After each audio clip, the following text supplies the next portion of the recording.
podcast of Conversations from the Psychic Roundtable. We're touring around the countryside, compliments of Zoom, during these interesting times to talk to people who are practicing the metaphysical arts. Many of them talk about energy and how they use energy, and really, energy is our main tool of communication. It is so wonderful that we can actually talk to the animals using energy. And today we're going to be chatting with animal communicator, Christine Noble-Seller. Hi, Christine. Hi, Marilyn. It's good to see you today. It's great to see you, and thank you for joining us. This is always a fascinating topic when we have you on the other Psychic Roundtable show. Tell me a little bit about what is it? What happens Sure. here? People want to know what animal communication is. So even though we're different species, our bond is very deep. Our relationship is truly important. And like any relationship, communication is key. What if you could speak to your animal and find out how they're feeling, what they're thinking, what their preferences are, what they need? Well, you can. We're all born with this natural ability. We just need to be reminded and practice. As a professional animal communicator, I facilitate conversations between people and their animals so that there's no more guesswork. They learn directly from their animal. And because it's energetic, as you said, there are no geographical limitations. So we can speak to animals located anywhere in the world, and we can also speak to animals that have transitioned. It's amazing, isn't it?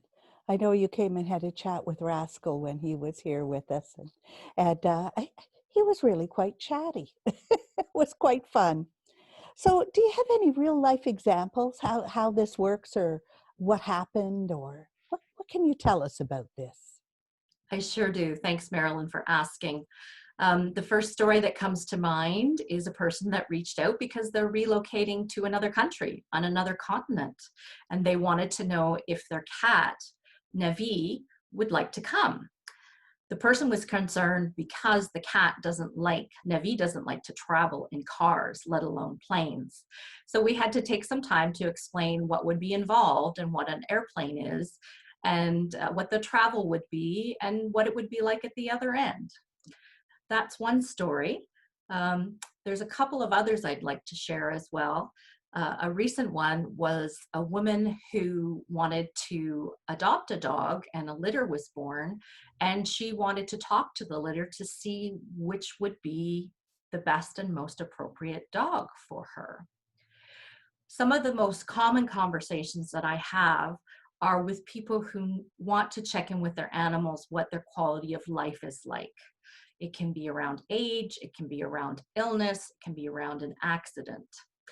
And Orpheus was one such cat. He was 16 years old. He'd had some surgeries, and his person wanted to check in and see, did Orpheus want some assistance from the vet with assisted transition? Did he want to pass peacefully at home? So Orpheus was able to say, particularly during this COVID time when euthanasia is not available in people's homes, that's only available at the vet clinic, it made a real difference. One of the most fun calls that I had recently was actually from a woman who is a practicing medium. So she has absolutely no difficulties speaking to the loved ones of others who are in spirit, but she was having a challenging time speaking with her dog who is in spirit. And Kayla came through, and Kayla was able to let her person know that she's been watching and sharing what's been happening and encourage her with her work. And the very last one is also another transition story.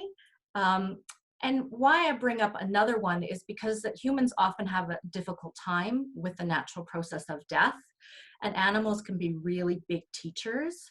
So Frodo the cat was really helping his person understand that this is what he wanted, and that she could support him in his wishes rather than guessing, am I doing this too early or too late? So speaking with the animal means there's no guesswork, And people feel so much more comfortable and confident because they know how their animal is feeling and thinking about the situation. It's interesting. It's often that search for peace and comfort that brings people to us, whoever they need to speak to, the living, the past, the four-leggeds, whoever it may be. Did the lady pick her puppy? She did. Good to hear. Good to hear. So, what do the animals want us to know? Sure. And before I answer that, I should actually go back to the last question and say, not just the person picked the puppy, but the puppy picked her person. So it's a two-way street. So often we're so concerned about what we're thinking and feeling and don't recognize that there's two things going on. So your question about what do our animal companions who live with us want to know, and they have two main messages. They have messages for us about ourselves, and they have messages about them. So what they would like us to do is to trust ourselves more, specifically to trust our intuition, our energetic intelligence, the non-physical information that we get. They would also like us to lighten up, be less serious, be more playful, and have more fun. And their messages about them, they note that many of their humans have a tendency to worry about them. And what they say is, come into awareness when you're worrying. Is it a pattern, or is there genuinely something of concern? Honor us by recognizing our capabilities. Give us the credit that we deserve. Many people, humans, from a place of love, discredit what their animals are capable of. Learn how you can support us through animal communication and our species needs. Many animal lovers will unknowingly project their perspective and their human needs onto their animals' needs, and they aren't the same. And lastly, the animals say, learn from us. Life and death are a natural process and cycle of life. And as I mentioned earlier, a lot of humans will have a lot more hangups around death. But animals can teach us about the natural rhythms of life while they're in their physical form, as well as after they've transitioned. True enough, they can. So, these are very interesting times. What does the animal kingdom want us to know? Sure, I'm really glad you asked that question, Marilyn. This is more of a message than advice.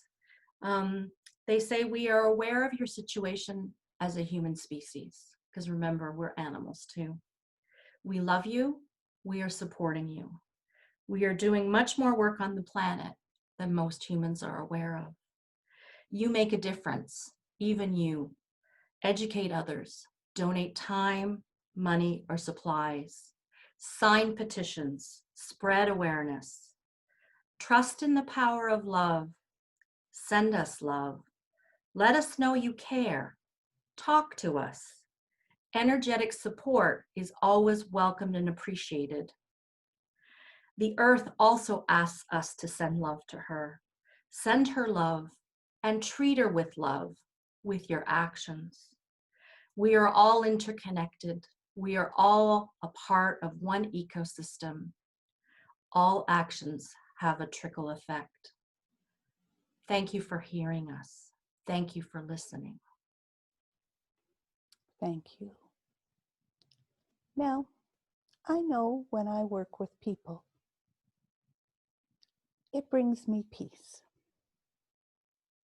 What happens when you work with people and the animals? What's in it for you?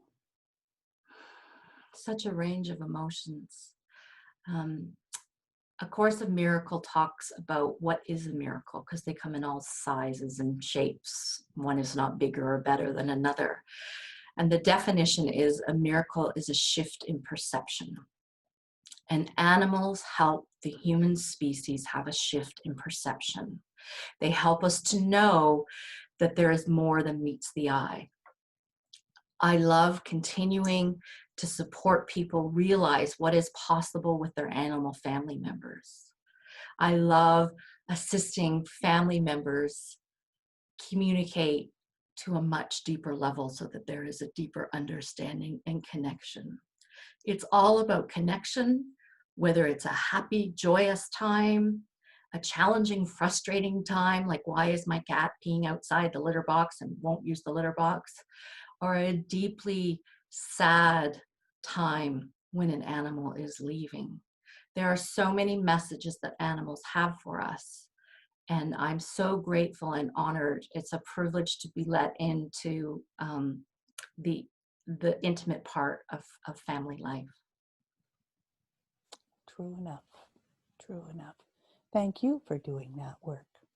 And tell us, how do people find you? People can find me on my website, and it's under my name. So it's www.christinenobleseller.com. If you prefer Facebook or Instagram, you can find me there, but you can find them through my website. Right. Thank you. And I've seen you out and about at fairs and events, and maybe they'll start again. Who knows? I don't think we'll be quarantined forever. What final word of advice would you give someone worried about their animal or wanting to know if it's worth contacting you? Trust yourself, trust your gut, trust your intuition.